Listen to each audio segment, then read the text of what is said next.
Begini, kalau jujur dengan manhaj salaf, kalau kita jujur dengan manhaj salaf, maka harusnya kita seutuhnya mengambil dalil-dalil para ulama salaf, ya, penempatan para ulama salaf. Siapa sih yang ulil amri itu?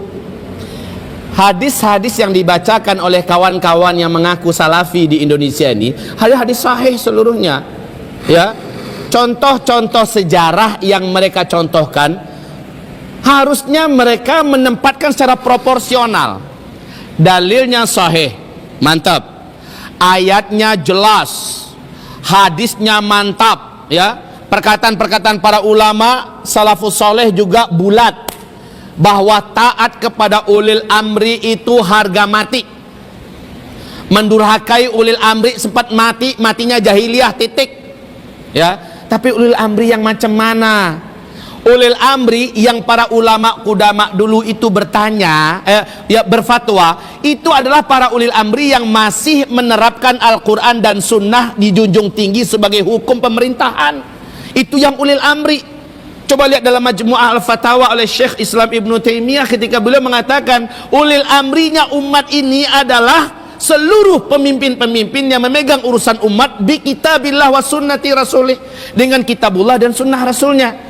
Syekh Abdullah bin Abdul Aziz bin Bas di dalam kitab beliau Wujubu Tatbiqi Syariatillah, kewajiban menerapkan syariat Allah Subhanahu wa taala, mengatakan dengan tegas bahwa siapapun pemerintahannya, pemerintahan lo ya, pemerintahannya yang menolak menjadikan Al-Quran dan Sunnah atau hukum Islam sebagai hukum dalam pemerintahannya, maka pemerintahan itu bukan ulil amri Islam. Jelas? Walaupun pribadinya orangnya Muslim, silakan. Tapi pemerintahan ini pemerintahan yang ulil amri dalam minkum enggak, dia tidak termasuk sampai pemerintahan itu menerapkan hukum-hukum Islam, atau pemerintahan itu menjadikan Al-Quran dan Sunnah sebagai asas pemerintahannya. Khalas.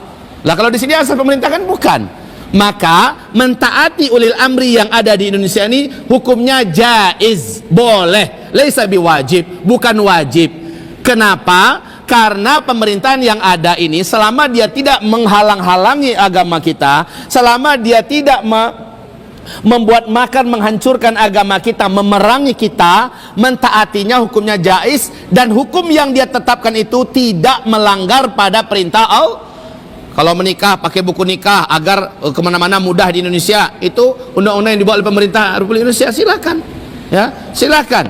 Kemudian kalau bawa kendaraan harus ada SIM, ada, kemudian kemana-mana harus ada KTP dan sebagainya, silahkan. Itu undang-undang yang dibuat dan itu tidak melanggar dengan agama kita sedikit pun. Tapi kalau sempat mereka menetapkan suatu undang-undang yang bertentangan dengan agama kita, dengan syariat kita, la ta'ata li makhluk fi maksiatillah, tidak boleh taat pada makhluk manapun selama itu adalah maksiat kepada Allah. Nah, ini masalahnya kawan-kawan salafi ini, mereka menyebutkan dalil-dalil tapi tidak ditempatkan pada tempatnya. Nah, ini masalahnya. Penempatan yang benar itu adalah ditempatkan pada ulil amri yang zaman khilafah dulu tegak. Yang di zaman khilafah dulu tegak, ya, wajib taat walaupun dia zalim, walaupun dia merampok harta kita, wajib mentaatinya sepenuhnya, ya. Walaupun dia akhirnya membunuh kita, khalas, sabar saja, insyaallah walakal jannah.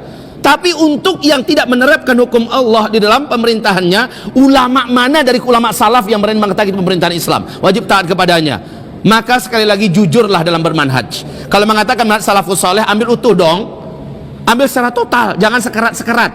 Jangan ketika fatwa-fatwa yang tajam, ya, ini namanya, makanya mereka ini disebut dengan murjiah modern, ya, murjiah modern, kelompok yang ini murjiah modern. Kenapa mereka katakan murjiah modern? Mereka mencoba mencari selamat dengan cara menjilat kepada penguasa, melindungi dan membela penguasa yang ada, walaupun penguasa itu jelas-jelas menentang, menolak, mementahkan, bahkan memerangi syariat Islam. Ini murjiah tipenya seperti itu.